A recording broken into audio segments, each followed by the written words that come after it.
জানো মা, আমি না কবিতা লিখেছি, তোমরা পড়বে কি তা? মার কাছে গিয়ে খাতা মেলে ধরে ছোট্ট অপরাজিতা। রাগী চোখ মেলে মা তাকে বলেন, মাথা কি খারাপ হলো? ছাইপাশ সব না লিখে বরং অঙ্কের খাতা খোলো। মুখ ভার করে গুটি গুটি পায়ে গেল সে বাবার কাছে।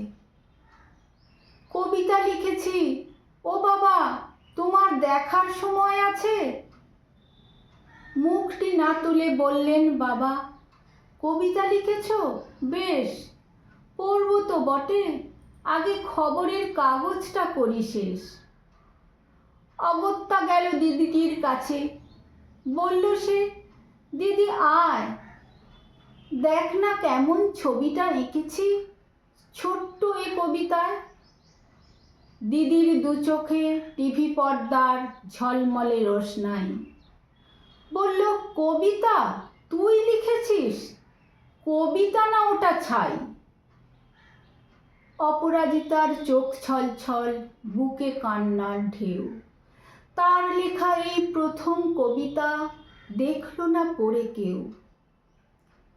একা ঘরে বসে সামনে তাকালে মালাতে সাজানো ছবি, স্নিগ্ধ দু চোখে রয়েছেন চেয়ে সহজ পাঠের কবি।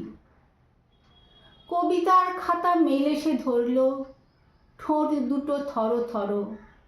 বলল, ঠাকুর কেউ না পড়ুক, তুমি এ কবিতা পড়ো। কি জানি কি করে কি যে হয়ে গেল এ কথার সাথে সাথে। রবি ঠাকুরের মালা থেকে ফুল ঝরল সে খাতাটিতে।